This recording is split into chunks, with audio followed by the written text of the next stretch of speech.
ക്രിക്കറ്റിൻ്റെ best format ഏതാണെന്ന് ചോദിച്ചു കഴിഞ്ഞാൽ ഒരുവിധം ക്രിക്കറ്റിനെ സ്നേഹിക്കുന്ന എല്ലാവരും ഒരേ സ്വരത്തിൽ തന്നെ പറയും ടെസ്റ്റ് ക്രിക്കറ്റ് എന്നുള്ളത്.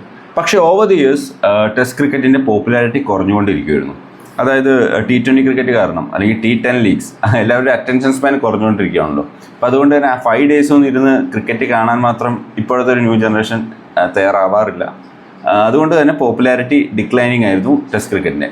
സോ അതിലേക്ക് ഒരു ഇൻട്രസ്റ്റ് ഇഞ്ചെക്ട് ചെയ്യുക എന്നുള്ള രീതിയിൽ കൊണ്ടുവന്നതാണ് വേൾഡ് ടെസ്റ്റ് ചാമ്പ്യൻഷിപ്പ്.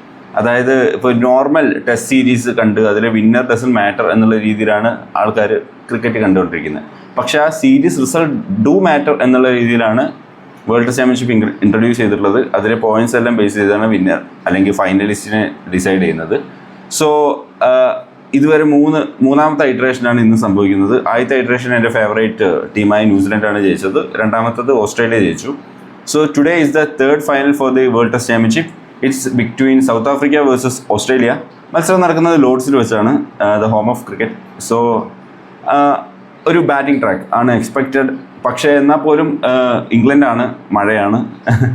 സ്ഥിരമായിട്ട് ഇപ്പോൾ മഴയില്ലാത്തൊരു വേൾഡ് ടെസ്റ്റ് ചാമ്പ്യൻഷിപ്പ് ഫൈനലിനെ പറ്റി നമുക്ക് ഇമാജിൻ ചെയ്യാൻ പറ്റുമോ? മഴ പലപ്പോഴും അതിൻ്റെ റിസൾട്ടിൽ ഒരു വലിയ പങ്ക് വഹിച്ചിട്ടുണ്ട്. സോ അതുകൊണ്ട് തന്നെ ഇത്തവണയും മഴ ഒരു ഫാക്ടർ ആയിരിക്കും എന്ന് തന്നെയാണ് എക്സ്പെക്റ്റ് ചെയ്യുന്നത്.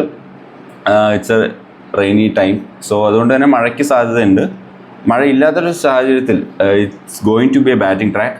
അല്ലാത്ത പക്ഷം there will be something to offer for the bowlers like ഒരു സ്വിങ് അല്ലെങ്കിൽ ഒരു വെതർ ബേസ്ഡ് ആയിട്ട് അവർക്ക് അത്യാവശ്യം ബോളിംഗ് അഡ്വാൻറ്റേജ് ഉണ്ടാവും.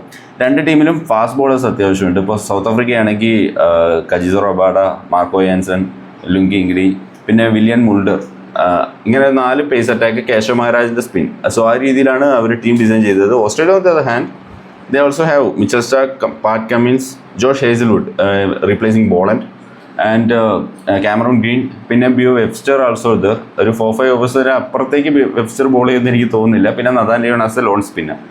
സോ റിഗാർഡിങ് എ വിന്നർ എനിക്ക് സത്യം പറയാൻ കാര്യമായിട്ടൊന്നും പറയാനില്ല. It depends. ഒരു ടെസ്റ്റ് ക്രിക്കറ്റ് പ്രെഡിക്റ്റ് ചെയ്യുക എന്നുള്ളത് അത്ര എളുപ്പമല്ല. ടോസ് ഡിപ്പെൻഡൻ്റ് ആണ്, വെതർ ഡിപ്പെൻഡൻ്റ് ആണ്. സോ ഒരുപാട് ഫാക്ടേഴ്സ് ഉണ്ട്. Lot can change over 5 days. So ഒരു വിന്നറിനെ ഞാനിപ്പോൾ പ്രെഡിക്റ്റ് ചെയ്യുന്നില്ല. പക്ഷേ hope South Africa wins. Everybody loves a underdog story, everybody loves a feel good ending. So അതുകൊണ്ട് തന്നെ ഹോപ്പ് സൗത്ത് ആഫ്രിക്ക വിൻസ്. പക്ഷേ ഒരു ഗ്യാരണ്ടി ഇല്ല. It depends upon a lot on toss and weather. So regarding the team, ഇപ്പോൾ ഒരു weather ഇല്ല, cleared ആണെങ്കിൽ opening batting ആരാണോ അവരെ തന്നെ സെലക്ട് ചെയ്യുക. They may score runs. അല്ലെങ്കിൽ ബോളേഴ്സിനെ പിക്ക് ചെയ്യുക. So that's it, my preview. What do you think? Who is going to win the World Test Championship, the third iteration? Let me know in the comments.